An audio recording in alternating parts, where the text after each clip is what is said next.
Bueno, abuelo, vamos a rematar la faena, ¿no? Teníamos Sí, una sección sobre los códigos de vestuario.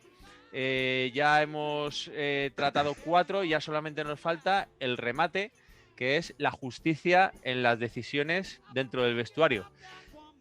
Y yo creo que usted la puede ilustrar con alguna historia, alguna batallita del abuelo Xavier. de hecho, hay una cosa, señor Igea. Hace mucho tiempo que no hablamos de un icono de este programa.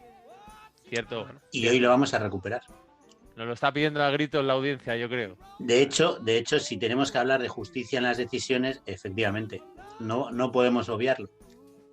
Os voy a contar una anécdota de cuando Marcelo Bielsa llegó a Newell's.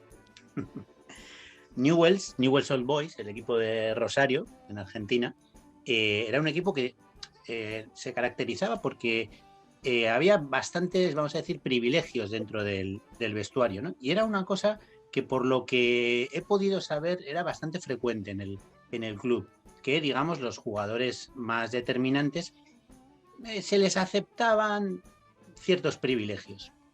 Una vez me contó un exjugador de Newell's, que no voy a revelar el nombre, que en su tiempo eh, solían entrenar, el estadio Newell's está en medio de un parque muy grande, y solían entrenar dando vueltas alrededor del parque.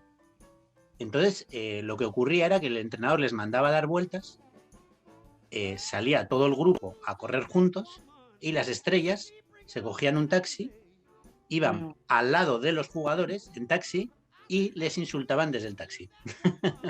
Entonces este jugador no estaba dispuesto a aceptar ese tipo de privilegios y decidió dejar el club y se vino a España, además muy joven, cosa que no era tan frecuente en ese momento. Esto cambió cuando llegó Marcelo Bielsa a Newell's. Una de las cosas que tenía claras Marcelo era que las decisiones tenían que ser justas. Y a partir de ese momento, por ejemplo, el equipo dejó de ir a hoteles de 4 o 5 estrellas y pasó a ir a hoteles de 1, 2 estrellas, cosa que pues podéis imaginar que a la plantilla le chocó bastante. Se terminaron las concentraciones en hoteles también y a partir de ahí, cuando lo jugaban en Rosario, se concentraban en el Liceo Aeronáutico. El Liceo Pero eso parece Aeronáutico, más normas austeras que justas, ¿no? normas austeras por supuesto, pero también justas porque eran igual para toda la plantilla. Es Mm. decir, aquellos que tenían privilegios antes dejaban de tenerlos. El ejemplo clarísimo fue el Tata Martino, que os lo conoceréis, que fue entrenador del Barcelona, y el Tata Martino en ese momento era la figura, era un jugador muy, muy, muy, muy habilidoso, pero digamos que el esfuerzo no era una de sus características más desarrolladas. Hasta que llega Marcelo Bielsa y el Tata Martino asume que si no se esfuerza no va a jugar, que ya no le valía con ser la figura del equipo. Y efectivamente tuvo que adaptarse a las normas de Marcelo Bielsa, se acabaron los privilegios por ser una estrella, esforzarse como el que más, se acabaron los lujos del equipo y aceptaron a regañadientes en algunos casos porque no es fácil pasar de un estilo de vida en el que tú te has ganado un estatus y vuelves Ujú. digamos, a empezar como si fueras un juvenil. Y entonces había una excepción a esta norma, que era que se concentraban en el liceo aeronáutico, pero Marcelo Bielsa no se quedaba a dormir. Entonces esto a los jugadores les sentó muy mal, lo vieron como una decisión injusta y se lo recriminaron. Tú nos estás haciendo vivir en esta austeridad a la que no estábamos acostumbrados, nos estás haciendo aceptar unas normas porque todos somos iguales, sin embargo, tú te vas a casa cuando todos nos quedamos aquí. Y la respuesta de Marcelo Bielsa, que ya conocéis bien cómo era su personalidad, fue: tú no te preocupes, que cuando yo me voy aquí, me voy a casa a trabajar para que tú ganes el partido. Así que tranquilo. Porque efectivamente Marcelo Bielsa no se iba por disfrutar de sus propios privilegios como entrenador. Se iba a trabajar porque es su dinámica de trabajo, que como bien sabéis, es una persona muy concienzuda y que cuida los detalles al milímetro, y se iba a estudiar a los rivales, a preparar el partido, y necesitaba estar en casa para eso.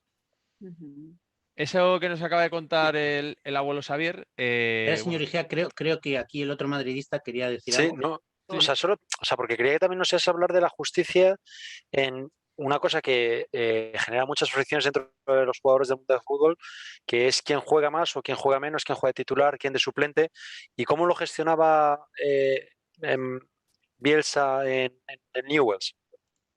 Bueno, a ver, Marcelo Bielsa siempre dice que todos los jugadores empiezan de cero y al final el que se lo gane es el que jugará. Obviamente, pues habrá unos titulares y unos suplentes, pero tiene que ser todo a base de su esfuerzo y de su sacrificio. Es decir, el Ahí, día que empieza a entrenar Marcelo Bielsa, todos parten de cero.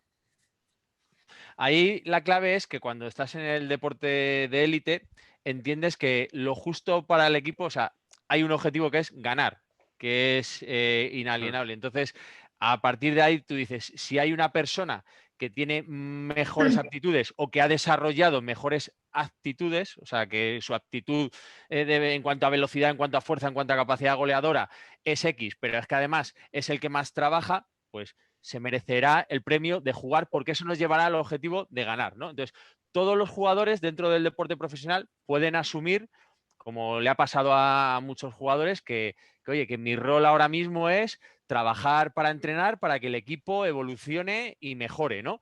O esperar mi oportunidad hasta que de pronto se lesiona el central titular y me toca a mí dar el paso y jugar, ¿no? Ese es el caso, por ejemplo, de Nacho, que le ha pasado esta semana contra el Liverpool, y cuando le dicen, bueno, vaya sorpresa, dice, hombre, es que yo estoy en el Madrid por algo, yo sé que tengo buen nivel y asumo que mi rol es secundario en cuanto a minutos de juego, pero yo en el día a día soy uno más y me siento importante. O sea, él se ha visto justamente tratado en esas decisiones. Es decir, tú puedes asumir que tu rol es el de jugar más minutos o menos minutos, pero en el día a día del vestuario somos todos iguales. Es decir, si Sergio Ramos, si Nacho llega tarde a un entrenamiento y le multan con 100 euros, el día que llegue Sergio Ramos, que es el titular indiscutible, se le deberá multar con 100 euros, no por ser el capitán. Dirá, bueno, hombre, Sergio, tío, el próximo día ten más cuidado y no llegues tan tarde.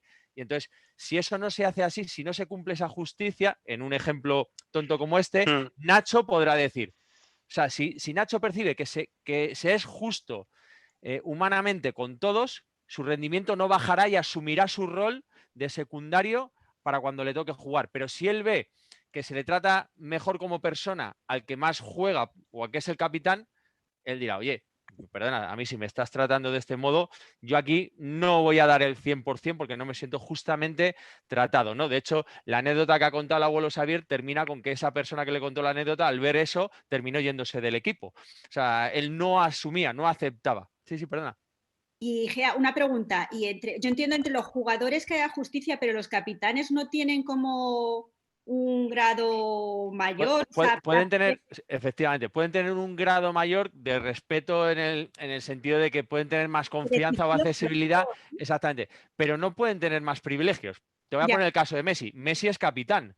Messi gana 100 veces más que el que menos gana en el Barça, probablemente. O sea, es un tío que gana 100 millones, que ha ganado 5 balones de oro, que ha ganado 40 y tantos títulos mundiales, que ha sido pichichi no sé cuántas veces, que tal, pero cuando termina el partido se pone el mismo chándal que todos, se sube en el mismo autobús que todos y se vuelve a Barcelona junto con toda la plantilla. No se coge y se vuelve en su jet privado porque es Messi y se le permite todo. Si eso se hiciera, probablemente bajaría el rendimiento del resto de los compañeros porque no se sentirán justamente tratados. Vale, Messi tiene este nivel, tiene estas aptitudes, tiene esta veteranía, pero oye, si llega tarde se le multa con 100 euros, por decir algo, igual que si llega tarde Mingueza, ¿no? Que es el último que ha llegado. ¿Y Entonces, qué contraejemplos tenemos? ¿Dónde alguno eso va a contarlo ahora el abuelo Xavier, pero en ese caso la forma de proceder tiene que ser justa y tiene que ser objetiva y tiene que ser para todo el mundo igual, y eso el que mejor lo define es Kant, ¿no? Kant, que lo mencionaba el otro día Taira, definió el imperativo categórico. Hay que actuar bien por imperativo categórico y eso es actuar siempre igual en cualquier parte del mundo ante la misma situación. El imperativo categórico manda obrar según una máxima tal que quien lo observa pueda desear que se convierta en ley universal. ¿Vale? O sea, es decir, llega tarde Nacho, se le multa con 100 euros. Llega tarde Sergio Ramos, se le multa con 100 euros. Cualquiera que lo vea dice, es justo. Es justo porque son diferentes en cualidades, pero son iguales en cuanto a derechos y obligaciones. Lo contrario a eso, que también lo definió Kant, es el imperativo hipotético. Los imperativos hipotéticos prescriben una acción como buena porque dicha acción es necesaria para conseguir un propósito que me beneficie a mí. Eso sería decir, oye, al capitán, al que rinde más, le trato en palmitas, y a los demás, como me da igual que se vaya Nacho, porque como Nacho hay 500 jugadores, le puedo tratar mal o le puedo tratar peor. Ese sería el imperativo hipotético. Tiene que prevalecer el imperativo categórico. Hay que actuar siempre bien. Y hay que tratar a todo el mundo con dignidad, porque también, como dice Kant, la dignidad humana es intrínseca, no puede estar sujeta o limitada a un marco normativo. Todo lo contrario, las leyes deben defender, o las normas, y proteger a toda cosa ese derecho. Eso sería el imperativo categórico. Y bueno, el abuelo Xavier creo que va a dar un ejemplo de lo que decía el señor Lobo, de todo lo contrario al actuar bien. Y porque esto que acabas de decir, la verdad es que me ha recordado una vez que cuando yo jugaba hockey tuve una discusión con el entrenador porque no me ponía, y yo le dije, disculpe usted, mister, pero es que venga a utilizar el imperativo hipotético y debería utilizar el imperativo categórico, que ya nos lo dijo Kant. Bueno, me echó del equipo, como os podéis imaginar. De hecho, si todos los entrenadores se rigieran por eso, sobre todo en la formación, iría mucho mejor. No, pero lo que sí iba a comentar es una anécdota, como bien decía el señor Igea, precisamente lo contrario. Estamos hablando de las decisiones justas por parte del entrenador. Pero, ¿qué pasa si el entrenador hace lo contrario? No tomar una decisión injusta, sino dejar que sean los jugadores los que decidan. Y en este caso ocurrió en el famoso Dream Team de Barcelona. Os podéis imaginar allí la de gallos que había dentro del corral, y el entrenador, que era Chuck Daly, dijo, voy a poner yo a decidir quién va a ser el líder de este equipo, quién va a ser el que se va a jugar los tiros definitivos, quién va a ser el que va, todo el juego va a girar alrededor de él. No, que aquí hay mucho gallo. Dijo que sean ellos los que decidan. Y lo hizo de una manera justa. Organizó un partido en la concentración previa a los Juegos Olímpicos, estaban en Mónaco, y organizó, estos no se concentraban en el Liceo Aeronáutico como Newells, no, esto es en Mónaco. Organizó un partido y estratégicamente en un equipo puso a Magic Johnson y a Larry Bird, y en el otro a Michael Jordan. El que ganara el partido iba a liderar al equipo de los Estados Unidos en los Juegos Olímpicos. ¿No sale esta anécdota en el documental de Michael Jordan? Que dice que es uno de los partidos más impresionantes que ha habido nunca. Claro, es que daros cuenta que eran 12 de los mejores jugadores de la historia del baloncesto y jugando a muerte entre ellos, porque el que gane va a liderar al equipo. Y efectivamente fue un partido a muerte y ganó Jordan. Y Jordan fue el líder del equipo. Suena un poco a típico partido promocional de lo que sea, amigos de Jordan contra amigos de Magic Johnson. Sí. Esto me trae a la primera sección que hicimos, que os acordáis cuando hablábamos del liderazgo situacional. Aquí se encontró el entrenador con muchos que querían y podían, y en ese caso lo que hizo es delegar. Muy bien. Esto es cuando hablamos un poco, porque hay otra cosa de la que se habla mucho, es lo de la autogestión del vestuario. ¿Eso sería un poco la autogestión del vestuario? Pues eso yo creo que nos recuerda también a otra anécdota histórica, ¿verdad, abuelo Xavier? La democracia corintiana. Efectivamente, señor Igea, efectivamente. Qué bien lo hemos traído, ¿eh? ¿Cómo hemos ido pasando del Dream Team? Hemos empezado en Bielsa y teníamos que hablar de la democracia corintiana. Lo mejor que hay hoy es que ni siquiera tenéis que forzar meter Bielsa al final de la sección, porque sí, o sea, ya está metido. Esto es como lo de las películas norteamericanas que tienen que poner la bandera estadounidense, sea lo que sea. Pero ya está. Y al final, fijaros, empezamos en Bielsa y terminamos en la democracia corintiana. ¿Se puede terminar una sección sobre los códigos del vestuario de una manera mejor, señor Igea? Y hemos pasado por Kant. O sea, yes we Kant. Bueno, oye, en serio, ¿qué es esta democracia corintiana? Porque ya no sé si es del Corinthians o de... Claro, yo iba a decir lo mismo.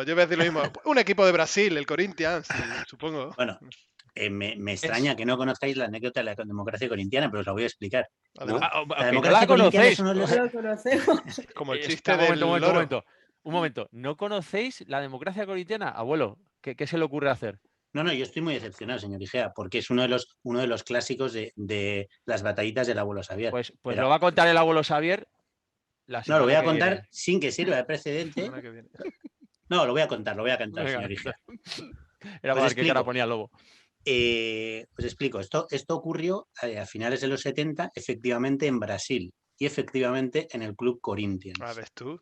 Pues mira, ¿ves? A finales de los 70, como sabéis, en Brasil había una dictadura. Y en el club Corinthians se dieron determinadas circunstancias que hicieron que el equipo se convirtiera en algo especial. Para empezar, el presidente del club, el presidente elegido en ese momento, era un personaje un poco particular. Era un sociólogo marxista, amante de la Comuna de París. Y este dijo, vamos a ser consecuentes. A partir de ahora, las decisiones se van a tomar en asamblea. Y en el equipo estaba otro jugador que os sonará, que se llamaba Sócrates. ¡Hombre! No me digas que estaba ahí. Sí. ¡Hostia!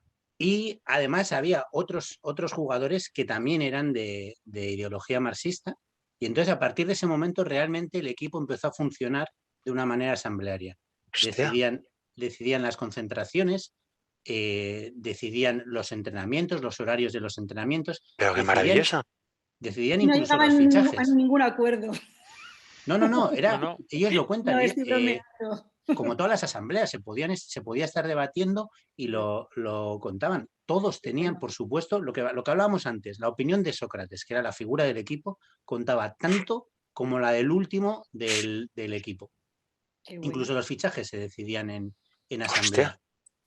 ¿Y qué pasó? ¿Qué fue del equipo? Quedaron campeones. Qué bueno. Fíjate. Estas cositas que pasan, pero la Oye, cosa no ¿y ha sido la única vez que se ha hecho una experiencia asamblearia? Bueno, supongo que en Independiente de Vallecas, lo digo a nivel... Sí. Hostia. Pero es que no terminó ahí la cosa, porque decidieron, bueno, nosotros estamos funcionando de una manera asamblearia, pero no hay que olvidar que vivimos en un país bajo dictadura. Vamos a intentar que las cosas cambien. Y entonces era cuando empezaba a haber publicidad en las camisetas de fútbol y empezaron a poner publicidad en la camiseta de Corinthians que ponía democracia corintiana, con un logo que simulaba mucho al de Coca-Cola. Y lo que pretendían era reivindicar en plena dictadura la democracia, era su manera de reivindicarlo. Después empezó a haber un movimiento en Brasil reclamando que hubiera elecciones directas para presidente del país. La respuesta de Corinthians, de la democracia corintiana, fue ponerlo en la camiseta, elecciones directas. Y una vez que se consiguió, el propio equipo en las camisetas puso, no me acuerdo, creo que era el día 15. El día 15 vota. Es decir, hicieron campaña activa en contra de la dictadura. ¿Y cómo fue asumido por la Junta? Pues no muy bien, obviamente, pero claro, era Corinthians, quedaron campeones del campeonato paulista y es que era un equipazo con estrellas del fútbol brasileño. Entonces no había manera de frenar eso. ¡Wow! Yo creo que la semana que viene podríamos hacer un especial de la democracia corintiana para que el abuelo Xavier lo desarrolle.